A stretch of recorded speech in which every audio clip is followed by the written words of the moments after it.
Can I be honest with you for a second? You cannot be having the same exercise routine every month of the year. You heard me right. According to Ayurveda, our energy and our capacity to work out, that is Vyayam, changes as per the season, which is the Ritucharya. So, for example, right now we are in summer season, which is Grishma Ritu. So, during this season, we should ideally try not to exert ourselves too much because anything in excess can be harmful for the body, especially exercise. If you have observed that whenever we do heavy workout, heavy cardio, or weightlifting, or any form of heavy exercise, then we actually feel too tired, too exhausted, and are not in the capacity to push ourselves to go to the gym or whatever exercise studio place the next day. This is because our body has a stamina, and this is called as Ardha Shakti Vyayam. Whenever our body signals us that stop, that is it.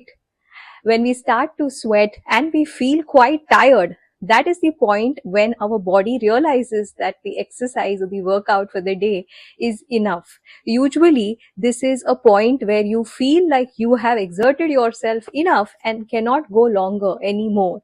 So, listen to yourself, listen to your intuition, and accordingly do the workout. During the summer season, when our body is already prone to dehydration, prone to getting tired, we must not exert ourselves more than our capacity.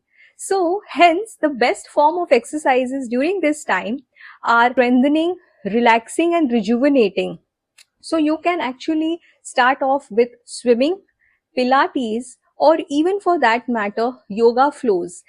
In this, your body will be strengthened, conditioned. At the same time, you will not feel the excess exertion which happens with gym based or studio based heavy workout. Other seasons such as winter or spring, this is actually the time when you should get your intense workout related exercises or gym weight training or any sort of intense forms of workout must be practiced during the other period of the year. Now, if you ask me about rainy season, which is also, of course, a part, that time also it is ideally recommended to have a less intensive form of workout because our body is more prone to getting heated up. So I hope this helps you, and if it does, then don't forget to follow me for more modern Ayurveda tips and share this with someone who may need this.